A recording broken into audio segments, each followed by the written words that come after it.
Para quem está na jornada de empreender e quer alinhar o negócio com a fé, essa análise de hoje é essencial. A gente vai mergulhar num manifesto que propõe uma união bem poderosa entre estratégia e propósito. E tudo começa com a raiz de um problema que o livro faz questão de expor logo de cara. Olha só, tudo parte de um sentimento de urgência. O autor sentiu o que ele mesmo chama de indignação santa.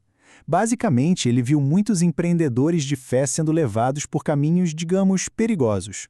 E é essa indignação que serve de motor para cada página do livro. Vamos entender exatamente contra o que ele está se posicionando. Então, qual o problema central aqui? O livro aponta para uma mistura muito perigosa. Pensa assim, é como se pegassem um pouco de espiritualidade rasa, adicionassem uma dose de psicologia positiva e, para finalizar, umas táticas de manipulação. O resultado é um tipo de coquetel que é vendido para donos de negócios super bem intencionados, mas que usa a fé só como uma fachada, sabe? E as consequências disso? São bem sérias. O livro descreve que o que está sendo vendido são placebos disfarçados de treinamentos. Eles até geram os picos de emoção, um sentimento bom na hora, mas na prática não oferecem nenhuma ferramenta real, nenhuma substância. O que acontece? As pessoas acabam ficando presas, sempre dependendo do próximo evento, da próxima sacada genial, num ciclo que não tem fim. E essa citação nossa, ela resume o perigo de um jeito perfeito. Empreendedor que vive só de mentalidade positiva, mas sem método, está correndo rumo ao abismo com um sorriso no rosto. É uma imagem muito forte, né? Mostra bem a armadilha que é ter todo o otimismo do mundo, mas sem uma estrutura de negócio sólida para sustentar tudo isso. Tá, então como fugir disso? Qual é a proteção? A primeira grande resposta do livro é maturidade. O desenvolvimento de uma maturidade, tanto espiritual quanto profissional, que funciona como um verdadeiro escudo contra a manipulação. A lição aqui é bem direta. Primeiro vem o discernimento, só depois o crescimento. E aqui a gente vê a batalha filosófica central do livro. De um lado, essa ideia de autoajuda, que é toda focada na performance, no esforço mental, em massagear o ego. Do outro lado, tem o que o autor chama de ajuda do alto. E isso é outra coisa, é uma transformação que vem pela graça, pela obediência, algo que muda o coração de verdade, e não só a mente.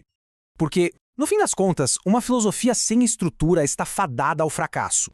O livro usa aquela parábola super conhecida da casa construída na areia para mostrar exatamente isso. Um discurso pode ser super inspirador, mas se não tiver uma base de processos, de gestão, de verdade, desmorona na primeira dificuldade, na primeira tempestade. E vamos para o próximo pilar fundamental: ação. O livro defende com unhas e dentes que uma fé autêntica nunca é passiva. Pelo contrário, ela exige movimento, exige ação prática humana. A ideia central é que os milagres acontecem em cooperação com quem se move. E para ilustrar essa cooperação divina-humana, olha que comando direto de Deus a Moisés lá no Mar Vermelho. É o exemplo perfeito de que a oração precisa ser seguida de movimento. A ordem não foi espere e veja, foi marche. A atitude tinha que partir deles. E para reforçar ainda mais esse princípio, o livro traz uma sequência de histórias.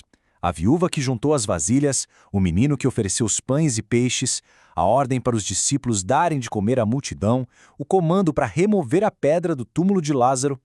Em todos esses momentos, o milagre de Deus veio depois de uma primeira ação humana. Outro ponto que o livro bate muito na tecla é a importância da comunidade. Ele desafia de frente aquele mito do empreendedor lobo solitário, sabe? Fica bem claro que ninguém consegue ir muito longe tentando fazer absolutamente tudo sozinho. A história de Moisés com o sogro dele, Jetro, é usada quase como uma consultoria de gestão da vida real. Jetro chegou, diagnosticou o problema, Moisés estava sobrecarregado.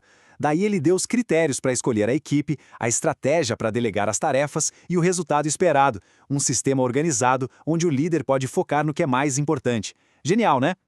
E essa necessidade de apoio vai muito além da simples organização de tarefas, viu? Até os líderes mais fortes, os mais admiráveis, têm limites. O livro dá o exemplo do rei Davi, que, no meio de uma batalha, exausto, precisou que seu guerreiro Abisai o protegesse e salvasse sua vida.